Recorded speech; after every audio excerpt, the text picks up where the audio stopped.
So Direk, what makes you decide na magkaroon ng sariling film fest shorts for FAMAS? Actually, it's not me. It's Rems Entertainment. Rems Entertainment, it's a corporation. We're handling festivals, events. At nga general manager namin si Aaron. So, we already having festivals sa ibang bansa. So, we handle International Film Festival Manhattan, Indonesia, we have India, and this coming December we have New York. Ngayon, tatlong beses na akong nag-e-entry sa FAMAS sa short film, and then parang tatlo ko to, and tsaka ko pa siya nakuha. So, nanalo ako.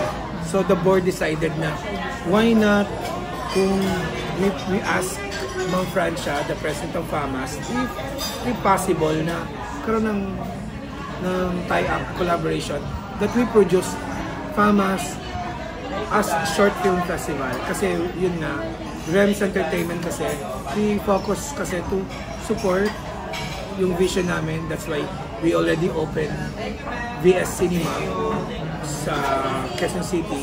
The cinema caters new filmmakers to have avenue to, you know, to expose their film. So, nung nausap kami ni Mang Franz, initial talk, parang isang click yun kasi pangarap namin talagang tumulong sa mga bagong filmmakers. At ang maganda, hindi na rin ako makakasali kasi syempre. Pero tama ba ako, Direk Gabby, one of the short film then that won last 2024 is the Huling Sayo ni Erlene. Yeah, siya yung... may possible po ba na gawin din itong full length? Hindi siya possible. It's already in the pre-production stage. This year, may shoot na namin ang Huling Sayaw ni Erlene full length. Full length. At dahil yun sa FAMAS, so isipin mo, kung may mga short films na nanalo, then may mga producer na magtitiwala sa kanya, mas marami ang matutulungan natin na filmmaker, di ba? Kaya, thank you po. Thank you po. Open po ba direct ang short film nito for the students lang or for the filmmakers? This is open to all ages, all regions, all part of the country, even OFWs. As long na you meet the criteria for like 20 minutes, should be maximum 20 minutes kasama yung credits. It should be done from January 2024 to March 2025. Kailangan siya na palabas. Of course, kapag nagpasa ka, may checklist kasi doon. So, doon natin malalaman kung student yung nagpasa, original filmmakers, or is this an advocacy film? Kasi meron na separate award for that. So, i-nominate din siya for Best in Advocacy Film, Best in Student Film, Best in Regional Film. So, magkakaiba yan. Hanggang itanghal natin ang kauna-unahang 2025 Best Short Film. And maganda kasi, ito kasi nakuha ko sa puso ni Ma'am Francia. Doon kasi sa main, merong Best Actress, Best Actor, Cinematography. Pero ba't sa short wala? Pero dahil kinuha nga natin yung vision ni Ma'am na, oh, Ma'am, ano ngayon, bakit kailangan na ibigay natin sa mga short? It's always been my dream kasi to have an award for short film actors, actresses, and the people behind. Parang FAMAS, we go for excellence, not only for the artisans, but also for the directors, the people, the script writer, the editors, and everything. Na sana yung mga ganun, maibigay din dun sa mga short filmmakers. For all you know, mas marami ang short filmmakers than the mainstream. Because budget conscious, kaya. Sabi ko nga, may isang magandang phone lang, makakagawa ka na ng isang pelikula. And you can tell all in just 20 minutes. You don't need to have a lot of cast. Pero ang story makikita mo at mauunawaan mo talaga sa puso mo. At nakikita mo talagang may effort. May script writing. May pino. As in, solid, malinis ang pagkagawa. hindi katulad pagka nanonood ka ng mainstream, sometimes nalilito ka pa kung ano ang theme. Sa daming na isisingit na kung ano-ano. But that is how the director does it. Wala na naman na tayo doon. Ang atin na lang is for us to be able to get, is the film really something that is famous-worthy. When we say famous-worthy, it has to be excellent. All this excellence you can find in a 20-minute film. When I was talking to, di ko na actually nasagot yung why Direct Gabby? Kasi when we met, hindi talaga kami magkakilala. Hindi kami magkakilala. We met in a Rotary event and we find ourselves dancing. He doesn't know I'm the famous president. I don't know he is a director. And then that is where our friendship started. I don't even know na siya yung may entry ng ganito. So, nothing at all. Alam naman tayo, pag nakikipagkaibigan tayo, you don't need to really explain who you are, who I am, and who we are. No. Kumbaga, instant click kami. Kaya, pero yung tatlo yun when he was like having the entry every year talo ako. Talo siya. Every year talo talaga. And then 3 years in a row. Yung pa-third year yun. I know, when he won, as we were talking, and naungkat niya, sabi niya, Madam, there was one time that you were talking to us and you said you wanted to have a short film festival. Now, I thank God, ito na yung realization ng dream ko na inulit niya, na gusto ko din gawin. But I cannot do it because ever since ka-nabyuda na ako, wala na akong kapalitan ng kung ano man yung gusto kong i-discuss. So, it's like, this is the dream I wanted.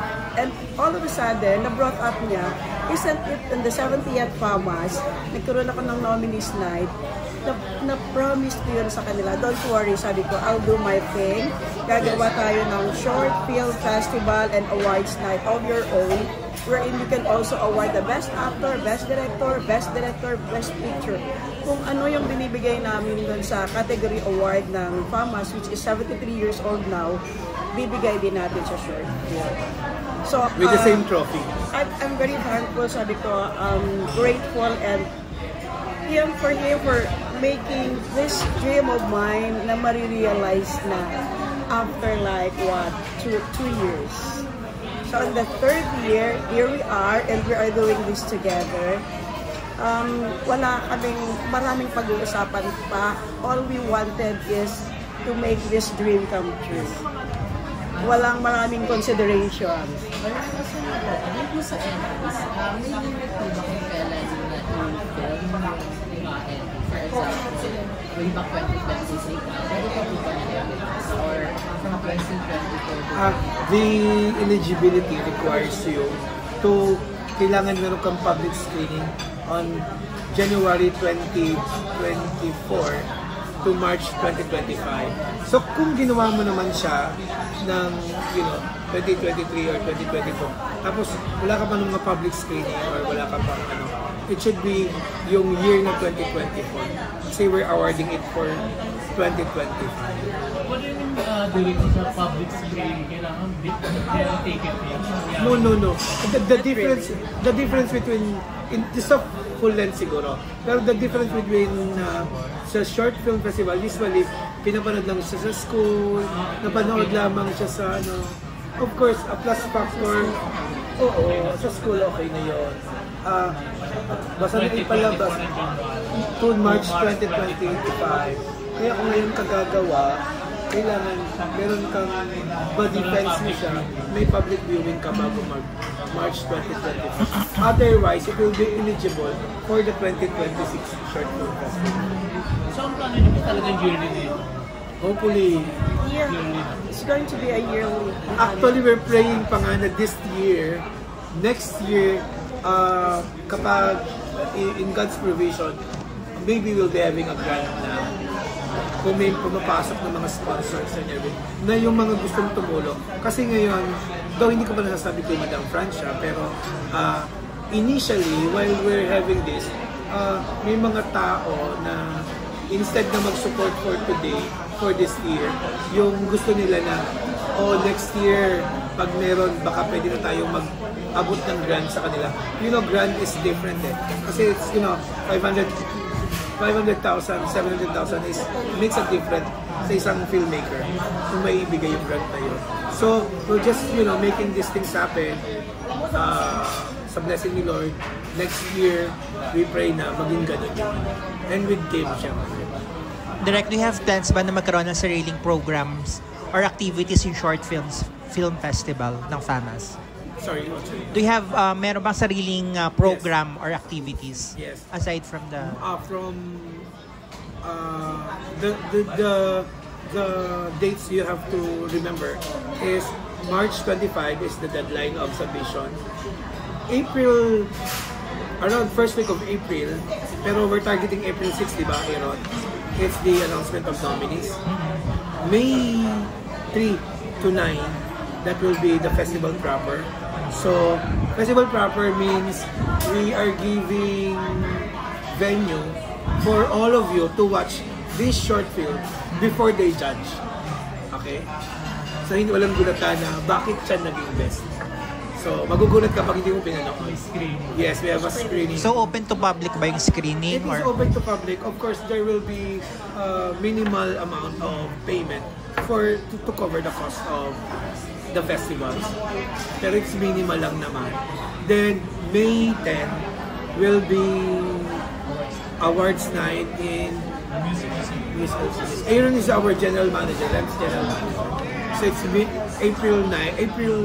10 will be Music Museum Awards night. So, direct ilan yung nominees na i-shortlist for the short films?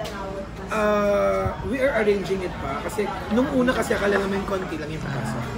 Pero ngayon kasi grabe pa lamang yung mga May bilang na po ba? Hindi pa. Madami pang hindi pa. Marami puro inquiry. Pero at this stage kasi so hindi pa to confirm kasi kailangan ko ng black and white. It should be confirmed by the FAMAS president. Pero I'm eyeing for like 20 entries na 20 entries. Bukod pa po yung mga nominees for special mga student film, best advocacy sa yung mga ganun. Do we have the list na rin po ba ng jurors na tatayo for the short film festival?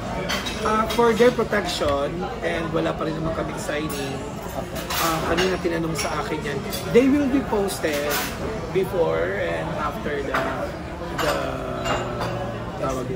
festival. Pero at this FAMAS stage, kasi sa category award ng annual FAMAS Award, we don't really post juries to avoid lobbying. But during the awards night, lahat naman yan ina-flash na. Ito yung mga jurors natin. But during the time na nag-screen, you don't have to tell who are the juries. Kasi, sad to say, may mga naglalobby kasi talaga. actually ma'am, sa akin hanggang ngayon meron na. I don't want all those to be affected by iwasan natin yon. Kaya it's not that we don't want you to know who the jurors are. Baka sabihin yung hindi naman qualified yan. Pero rest assured, mga magagaling na tao. And during the event, it will be exposed sa Kaya kanila. natin yan. Kami nga, we're not even exposing the name of the juries and yet we've been accused of a lot of things already. Pero we just keep ma'am kasi kilala namin yung kami rather than kung ano yung sinasabi nyo sa sarili nyo about the people behind it. Certainly we don't mind it, but we're just praying na sana wag ganon. Kaya I'm just telling it now that please protect your juries, your jurors. Kaya hindi pa rin kami nag-ano. Nabanggit nyo kanina, direct na same trophy rin ito ng annual awards na ginagawa ng Yun nga ang maganda. Ma'am, trophy daw. 3.5 kilos. Sabi ko nga, the reason why I really want this because nangihinayang din ako dun sa mga magagaling na mga filmmakers ng short film. They really deserve this. Sabi ko nga, the most coveted trophy. It's a 3.5 kilos na kasi ganun kabigat and it's made of solid bronze. And well, I can say it's pricey. Somebody deserve it na magkaroon ng ganon dahil it's 5 figures. It's a 5-figure trophy. Globis,